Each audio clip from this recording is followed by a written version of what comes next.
ಕರ್ನಾಟಕದ ಪ್ರಸಿದ್ಧವಾದಂತಹ ಕೊಪ್ಪಳ ಗವಿಸಿದ್ದೇಶ್ವರ ಜಾತ್ರೆ ಏನಿದೆ ಅದು ಮುಕ್ತಾಯವಾಗಿದೆ. 1ನೇ ತಾರೀಕು ಶುರುವಾಗಿತ್ತು ಜನವರಿ 1ರಿಂದ, ಅಂದರೆ ಸಿದ್ಧತೆ ನಡೆಯುತ್ತಾ ಅದು 5ನೇ ತಾರೀಕು ತೇರ ಆಗಿತ್ತು. ಅದು ಮುಕ್ತಾಯ ಆಗಿದೆ. 15 ದಿನಗಳ ಕಾಲ ನಡೆಯುವಂತಹ ಈ ಒಂದು ಜಾತ್ರೆಗೆ ಲಕ್ಷಾಂತರ ಜನರು ಬಂದಿದ್ದಾರೆ. ಜನವರಿ 1ರಿಂದ 18ರವರೆಗೆ ನಡೆದಂತಹ ಈ ಒಂದು ಜಾತ್ರೆ ಏನಿದೆ ಭಾನುವಾರ ಮುಕ್ತಾಯ ಆಗಿದೆ. ಭಾನುವಾರ ತೆರೆ ಬಿದ್ದಿದೆ ಈ ಒಂದು ಜಾತ್ರೆಗೆ.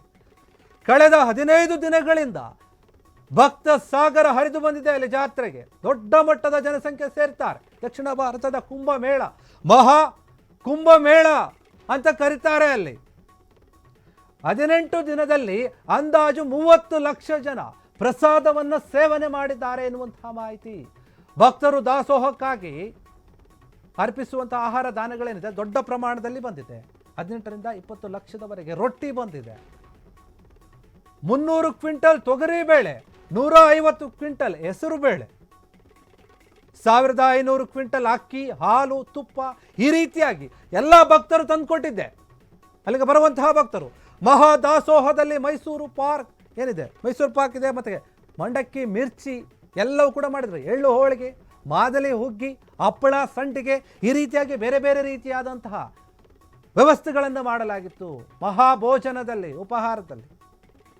ಯಾಕಂದರೆ ಆ ಜಾತ್ರೆಯ ಒಂದು ವಿಶೇಷ ಆಗಿದೆ. ಕೊಪ್ಪಳದ ಗವಿಸಿದ್ದೇಶ್ವರ ಜಾತ್ರೆ ಅಂತಂದರೆ ನಾನಾ ಭಾಗಗಳಿಂದ ಬರ್ತಾರೆ. ಅದು ಸುಮಾರು 1-2 ದಿನ ಅಲ್ಲ, 15 ದಿನಗಳ ಕಾಲ ನಡೆಯುತ್ತೆ. ಈ ಬಾರಿ ಜನವರಿ 1ರಿಂದ 18ರವರೆಗೆ ನಡೆದಿದೆ. 30 ಲಕ್ಷಕ್ಕೂ ಹೆಚ್ಚು ಜನ ಬಂದಿದ್ದಾರೆ, ಪ್ರಸಾದವನ್ನು ಸೇವನೆ ಮಾಡಿದ್ದಾರೆ. ಅಪಾರ ಪ್ರಮಾಣದಲ್ಲಿ ಭಕ್ತರಿಂದ ಕಾಣಿಕೆಗಳು ಬಂದಿದೆ. ಅದು ಬರೀ ದುಡ್ಡಿಂದಲ್ಲ, ಇಲ್ಲಿ ಅನ್ನದಾಸೋಹಕ್ಕಾಗಿ ವಿಶೇಷವಾಗಿ ದಾನವನ್ನು ಕೊಡಲಾಗುತ್ತೆ.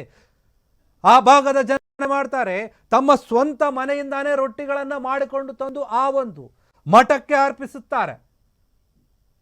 ಅಲ್ಲಿ ಮಿರ್ಚಿಯನ್ನು ವಿಶೇಷವಾಗಿ ಕೊಡಲಾಗುತ್ತೆ. ಮೈಸೂರು ಪಾಕನ್ನು ತಯಾರು ಮಾಡಿದ್ದಾರೆ. ಹೋಳಿಗೆ, ಮಾದಲಿ, ಈ ರೀತಿಯಾಗಿ ದೊಡ್ಡ ಮಟ್ಟದ ಜಾತ್ರೆ ಅದು.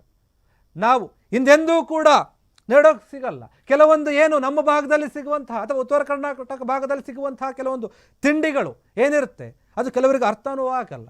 ಕೆಲವರು ಮಾದಲಿ ಅಂದರೆ ಗೊತ್ತಾಗಲ್ಲ ಅವರಿಗೆ, ಹೋಳಿಗೆ ಅಂದರೆ ನಮಗೆ ಗೊತ್ತಾಗುತ್ತೆ, ಅಂದರೆ ಒಬ್ಬಟ್ಟು ಅಂತಾರೆ ಕೆಲವರು.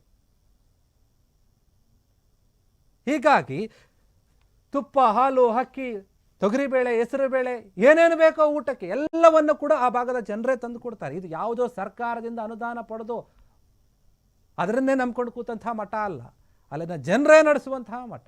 ಅಲ್ಲಿನ ಜನರೇ ಸ್ವಯಂ ಪ್ರೇರಿತವಾಗಿ ಬಂದು ಅವರೇ ಅಡುಗೆ ಮಾಡಿ ಅವರಿಗೆ ಭಕ್ತರಿಗೆ ಬಡಿಸ್ತಾರೆ. ಆ ರೀತಿಯಾಗಿ ತನ್ನಿಂದ ತಾನೇ ಆಗುವಂಥದ್ದು ದೊಡ್ಡ ಮಟ್ಟದಲ್ಲಿ ದಾಸೋಹ ನಡೆಯುತ್ತೆ. ಮೈಸೂರು ಪಾಕ್ ಆಗಿರ್ಬೋದು, ಮಿರ್ಚಿ, ಮಂಡಕ್ಕಿ, ರವೆ ಉಂಡೆ ಆಗಿರ್ಬೋದು, ಎಳ್ಳು ಹೋಳಿಗೆ, ಮಾದಲಿ, ಹುಗ್ಗಿ, ಮತ್ತು ಹಪ್ಪಳ, ಸಂಡಿಗೆ, ಈ ರೀತಿಯಾಗಿ ಬೇರೆ ಬೇರೆ ರೀತಿ ಎಲ್ಲ ವ್ಯವಸ್ಥೆಯನ್ನು ಮಾಡಿರ್ತಾರೆ. ಇದರ ಜೊತೆಗೆ ನೋಡಿ, ಈ ಬಾರಿ ದುರ್ಗಪ್ಪ ಏನಿದ್ದಾನೆ, ದುರ್ಗಪ್ಪ ಪರಿವಾಳ ತಾಲೂಕಿನ ಒಬ್ಬ ವ್ಯಕ್ತಿ ಅಥವಾ ಹುಡುಗ ಏನಿದ್ದಾನೆ, ಆತ ಸುಮಾರು 15 ಕಿಲೋಮೀಟರ್ ಪಾದಯಾತ್ರೆ ಮಾಡಿದ್ದಾನೆ. 50 kg ಅಕ್ಕಿ ಪ್ಯಾಕೆಟನ್ನು ಹೊತ್ತುಕೊಂಡು ತನ್ನ ಮೇಲೆ. ಅದು ಅವರಲ್ಲಿರುವಂತಹ ಭಕ್ತಿ. ಉತ್ತರ ಕರ್ನಾಟಕದ ಭಾಗದ ಜನ ಮಠಮಾನ್ಯಗಳಿಗೆ, ಸಿದ್ಧ ಶರಣರಿಗೆ ವಿಶೇಷವಾದ ಒಂದು ಸ್ಥಾನವನ್ನು ಕೊಡುತ್ತಾರೆ.